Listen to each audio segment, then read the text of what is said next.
video. I'm on the phone with Lauren. I just want you guys to know, don't trust everything in the media. This is a prime example. Maybe under day 5 on accident. Huh? The video might be under day 5 on accident. Okay. It's one of those things where it's a short little video, but it's one of those things where I think our media hypes things up, and so there was a picture for me just how governments kind of work. I was like, this is a giant chess match for Iran, Israel, and America. But literally about 7 o'clock, we get told, hey, just a heads up. Israel, I don't know if you saw the news today, they took out one of the bait or something in Lebanon. Main city, Lebanon.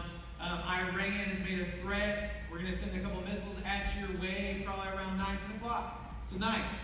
Just a heads up, which you're kind of like, wait, what's going on? So it's funny because they even knew the time frame, because Iran's like, yo, you messed up at 9 tonight. Meet me in the parking lot. We're going to retaliate. Just so you know, and of course Israel responds like, well, if you do, play that video again. Yeah, play it. So I'm on the phone with Lauren. She's all over there. I'm painting this picture like, hey, I'm letting you know. Don't say anything to my mom and dad. They're listening. I love you. But don't say anything to my mom and dad. They were saying it was almost like how we would a tornado. Hey, we're expecting storms to come in at 10 o'clock tonight. As soon as I get off the phone with her, and Tommy already came to me, he's like, hey, my wife and daughter's over here. The Hall kids are here. Can you go get them and bring them to the bomb shelter, which is right here? I'm like, yeah. And so as soon as I got off the phone, Lauren's like, you call me. Is this still the video playing? As soon as I hang up, it's like it goes off. And of course, we all go to the shelter. I get everybody. And I love it because Dan, our guy, is like, don't look up, don't take photos, just get to the bomb shelter. And Ellie, our driver, is standing there filming like this. And he's standing up and he's filming it. And I look at Ellie, and Ellie's like I'm like, man, we're in Oklahoma. There's a tornado on the ground. And we got some people who are going, we're going to die. And some people are like, nah, we're fine. Hold my Bible, let's watch this together. So, it was kind of it was a very interesting thing. We went to the shelter, we were there the first time, but it was about honestly, it was like 5-10 minutes that night, right?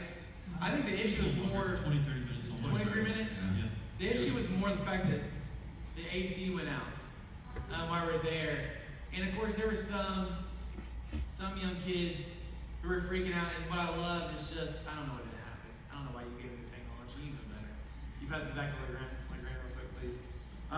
This one's a different day. So again, I'm gonna catch you here for just a second. This comes up later in the trip. The missiles, I was more scared in this event, right? This was the political unrest in Jerusalem than we were with missiles going overhead. Just so you know, and we'll talk about this later. Which that's a funny story too. I thought they were, some kids said that. I've been asked numerous times by people that knew we were in Israel during the time, and they're like, so were you scared? You know, when the missiles came, and I was like, we're from Oklahoma. This is like a tornado, except you know exactly where it's going to hit in about 2 minutes. Yep. Yeah. You don't have that luxury here. And you don't know when it's coming. And like Michael said, I guess, hey, we're shooting missiles at 9 p.m. tonight, and saw the interceptor missiles take off. And the whole point of getting in the shelter there was not because the missiles were going to hit us, but once the interceptors hit those missiles and blew them into a million pieces, those pieces would fall on the ground where they were. Yeah, so they said that there would be 2 alarms. One alarm is a general alert for the entire nation because they can detect and launch immediately. And then within a minute or two, they're able to use math and science and physics and figure out exactly where that thing is trying to go, where they aimed it at. And so they will usually make a red alert for that area, but then also somewhere underneath its path, there will be a red alert because that's where they intend for the interceptor to do its job and intercept. And so anybody underneath that area would also get the red alert. We happened to be in one of those areas. The Sea of Galilee area is kind of a country area, but on the other side, west of that is Haifa, which is a much more populated area, which is what they were trying to target. They weren't sending them over towards the Sea of Galilee. They were just going over the Sea of Galilee, over that area, and getting intercepted.